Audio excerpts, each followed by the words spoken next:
Hello पिला माने समस्त गुड मॉर्निंग। आज आम पढ़ा जन्मभूमि सेकेंड पार्ट। तो प्रथमे गुरुचांद ऑनलाइन क्लास तुम स्वागत करुच्ची। तो पढ़ा देख जन्मभूमि आम गत काली पढ़िलु जन्मभूमि प्रथम पार्टा। आज आम पढ़ा तार सेकेंड पार्ट। तो आम कौ जाए पढ़िलु जन्मभूमि ना लेखक जितेबले गाँव गोटे वसुधम कुटुंबम विषय से आलोचना करुछंती से सब विषय आम पढ़ीलु केमती जमती गाँव में समस्ते एकत्र परिवार गठन होता गोटे परिवार होगी समस्ते जमती रुहती से सब विषय आम गतकाली पढ़ीलु। तो देख आज पढ़ा कौन ना गाँव में जमती किए रोते ना कका खुड़ी माई मौसा भाई भौणी समस्ते जमती गोटे परिवार लोक हिसाब से समस्ते गाँटी जाकर लोक जमी गोटे परिवार लोक हिसाब से रोते ठीक सेमती सेटा को लेकिन कहते जे गाँव में हूँ गोटे वसुधम कुटुंबम स्थापन होता है गोटे एकत्र परिवार गठन होता है बोली से कहते जोटा कि सहर में होई न थाए से कथा से ज्ञापन करथिले। तो देख पढ़ा ना मो जन्मभूमि सहित ये मधुर संबंध आई मोर नाही।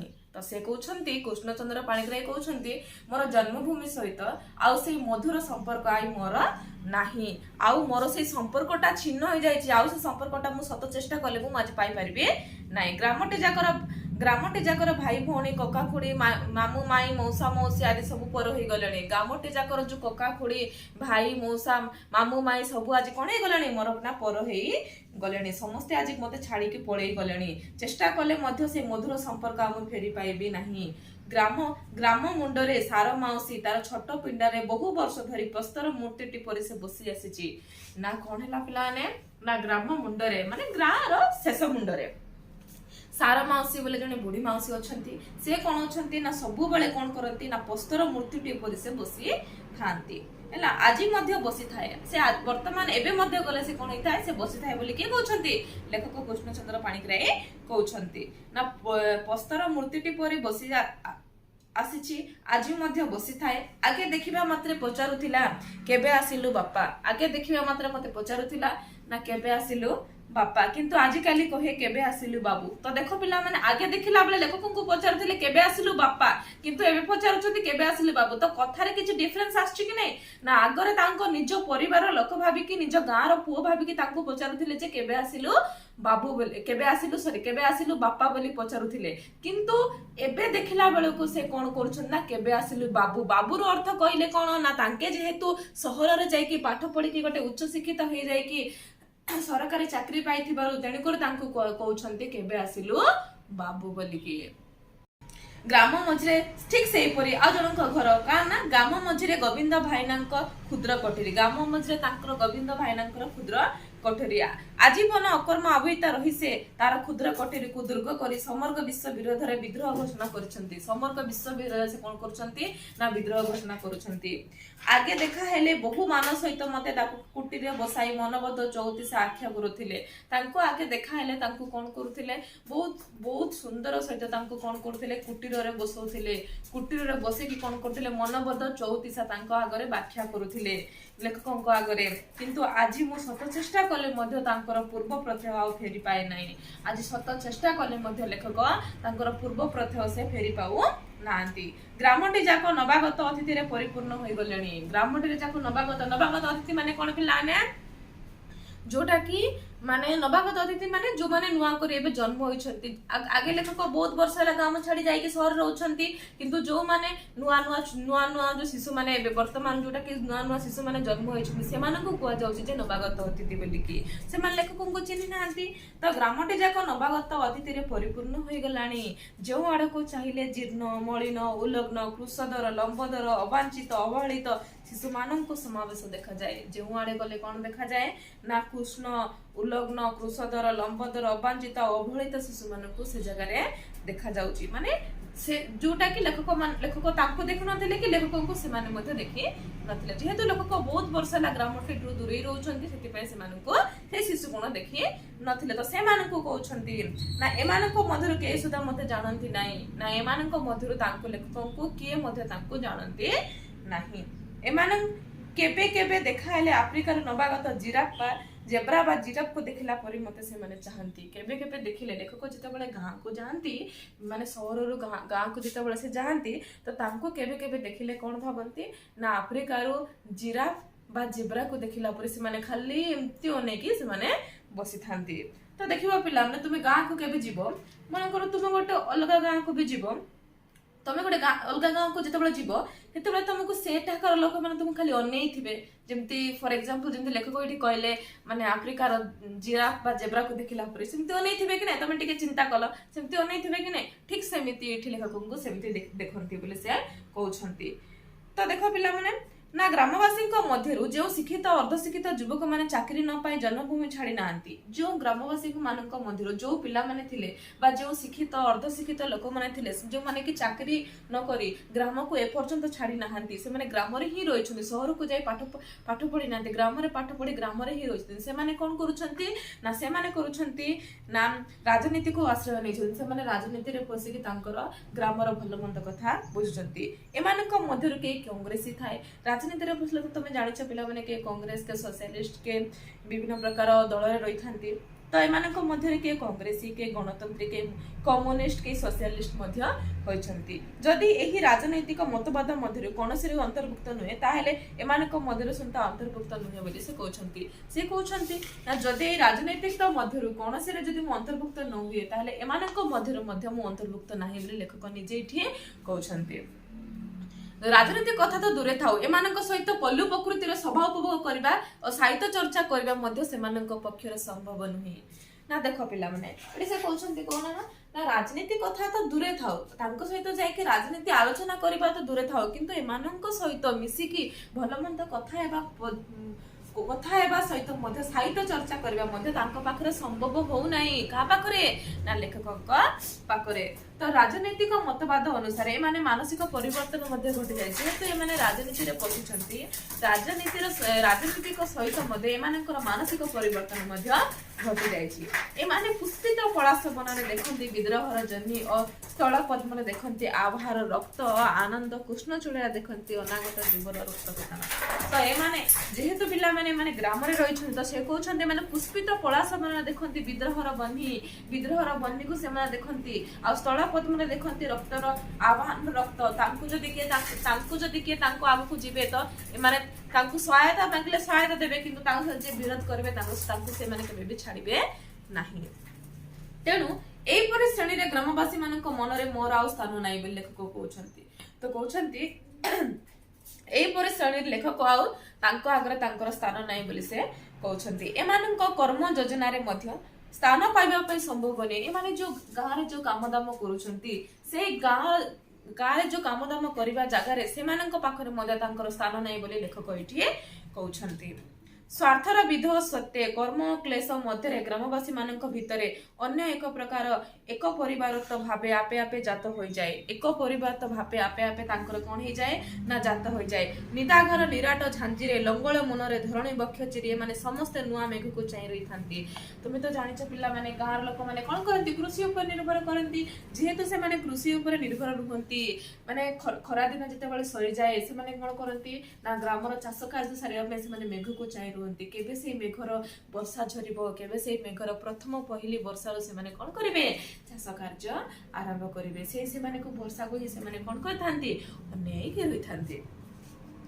ज्येष्ठर शेष बेल को स्तुतिकृत मेघ घनश्याम गिरिराजर मस्तक को धीरे धीरे अगणित सातलर ऊपर को आनंद होई आसे और गर्जन तर्जन रे दिगंत कंपाई बारी पात्रे पल्ली भूमि को सिक्त कर जाए जेते बेले प्रथम वर्षा हुए जेते बेले भूमि को से वर्षार रूपेली प्रथम स्पर्श करे से समय कोन हुए ना श्याम गिरिराजर मस्तक धीरे धीरे जेते बेले अगणित हुए गिरिराजर मस्तक माने जेते बेले वर्षा पर्व गिरिराज माने कोन पर्वत ते से पर्वतर मस्तक जेते बेले से कोन हुए ना धीरे धीरे से कोन करे अगणित करके छुई छुई आसी जेते बेले हमर खेत बाड़ी को जेते बेले से छुई जाय सेते बेले कोन करे जीर्ण शीर्ण मलिन को से कोन करे नष्ट कर दिया कोन करे सब जगह कोन करे सबुज श्यामल भूमि को परिपूर्ण कर दिए और सिक्त भूमि को कोन करे ना ଯା ଦହଲାଇ ଦେଇ ଥାଏ। ସେ ସୁପ୍ତ ଭୂମିର ସୁଗନ୍ଧ ବନ୍ୟଜନ୍ତୁର ପରିମଳରେ ରଜ ପର୍ବ ଆରମ୍ଭ ହୁଏ। ସେ ପହିଲି ବର୍ଷର ପ୍ରଥମ ଛୁଆଁରେ କଣ ହୋଇଯାଏ ପିଲାମାନେ, ରଜ ପର୍ବ ଆରମ୍ଭ ହୁଏ, ଯୋଉଟା କି ଆମ ଓଡ଼ିଆର ପ୍ରଧାନ ପର୍ବ ହିସାବରେ ପାଳନ କରାଯାଏ ରଜ ପର୍ବ। ରଜ ପର୍ବ 3 ଦିନ ଯାଏ ପ୍ରତ୍ୟେକ ଓଡ଼ିଆ ଘରେ ସେଇଟା କଣ ହେଇଥାଏ, ବିଭିନ୍ନ ପ୍ରକାର ପିଠା ପଣା ଖେଳ କୁଦ ମଜା ମସଲି ଚାଲିଥାଏ। ସମସ୍ତେ ପୋଡ଼ ପିଠା ଖାଆନ୍ତି। ସେଇ 3 ଦିନ ଚାଷ କାର୍ଯ୍ୟ କରାଯାଇ ନଥାଏ, କାହିଁକିନା ଭୂମିର ଦେବତାକୁ ସେଇ 3 ଦିନ ପୂଜା କରାଯାଇଥାଏ। ଏବଂ ଘରର ଝିଅ ବୋହୂ ମାନେ ଯୋଉମାନେ ଥାଆନ୍ତି ସେମାନେ କୌଣସି କାମ କରନ୍ତି ନାହିଁ, ସଜବାଜ ହେଇକି ଖାଲି ଦୋଳି ଖେଳନ୍ତି। ବହୁତ ମଜା ଲାଗିଥାଏ, ଯୋଉଟା କି ଓଡ଼ିଆର ପର୍ବପର୍ବାଣୀ ହିସାବରେ ମଣିତ ହେଉ, ଯୋଉଟା କି ଆମ ଓଡ଼ିଆ ସାଂସ୍କୃତିକ ବଜାୟ ରଖିଛି ସେଇ ରଜ ପର୍ବ। ତ ସେଇ ରଜ ପର୍ବ ଯେତେବେଳେ ଆରମ୍ଭ ହୁଏ ହେଲା, ଉଦ୍ବେଳ ମନରେ ଗ୍ରାମବାସୀ ମାନେ ଦୋଳି ଖେଳ ରତ ରହିଥାନ୍ତି। ସେଇ ସୁନ୍ଦର ରଜ ପର୍ବକୁ ସେମାନେ ପାଳନ କରନ୍ତି। ଦୋଳି ଖେଳରେ ସମସ୍ତେ କଣ ହେଇଥାନ୍ତି, ରତ ରହିଥାନ୍ତି। ମହାସମର ରଜ ପର୍ବ ଶେଷ ହେବା ପରେ ନିଷ୍ଠୁର ବାସ୍ତବତା ଆସି ପଡେ। ଯେତେବେଳେ ରଜ ପର୍ବ ଶେଷ ହୋଇଯାଏ, 3 ଦିନ ଧରିକି ରଜ ହୁଏ।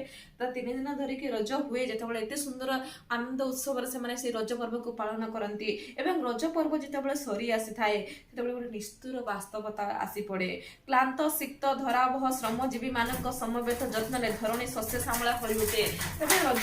ଯେତେବେଳେ ରଜ ପର୍ବ ଶେଷ ହୋଇଯାଏ, ସେତେବେଳେ ଚାରିଆଡେ କଣ ହୁଏ ଯେ ନା ଶସ୍ୟ ଶ୍ୟାମଳା ଖେଳି ଉଠେ।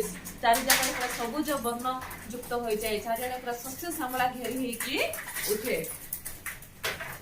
ଗ୍ରାମର ଏହି ଯେ ଶୃଙ୍ଖଳିତ କର୍ମ ଯୋଜନା ଅଛି, ସେଥି ମଧ୍ୟରେ ମୋର ଆଉ ସ୍ଥାନ ନାହିଁ। ସେ କହୁଛନ୍ତି ଗ୍ରାମର ଯୋଉ ଏଇ ଶୃଙ୍ଖଳିତ ଶୂନ୍ୟ ଯୋଜନା ଅଛି, ଶୃଙ୍ଖଳିତ ଏତେ ସୁନ୍ଦର କର୍ମ ଯୋଜନା ଅଛି, ସେଇଠାରେ ମୋର ଆଉ ସ୍ଥାନ ଆଜି ନାହିଁ ବୋଲି ଲେଖକ କହୁଛନ୍ତି।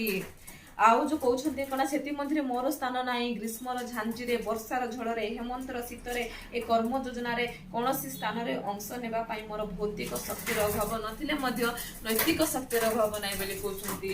ଗ୍ରୀଷ୍ମର ସେଇ ଶକ୍ତିରେ, ଆଜି ଯୋଉ ଶ୍ରମ ଯୋଜନାରେ ମୋର ଭୌତିକ ଶକ୍ତି ନଥିଲେ ମଧ୍ୟ ନୈତିକ ଶକ୍ତି ଅଭାବ ନାହିଁ ବୋଲି ସେ କୃଷ୍ଣଚନ୍ଦ୍ର ପାଣିଗ୍ରାହୀ କହୁଛନ୍ତି। ତ ଦେଖିବ ପିଲାମାନେ, ଫର ଏକ୍ସାମ୍ପଲ ଦଉଛି, ଯେତେବେଳେ ଦେଖ ଗୋଟେ ପଲ୍ଲୀ ଗ୍ରାମ ଗୁଡାକରେ ଦେଖିବ, ସହରରେ ତମେ ରହିବ କଣ, କୋଉ ବର୍ଷା ଖରା ଶୀତ ତମକୁ ସେମ ହିଁ ଲାଗିବ।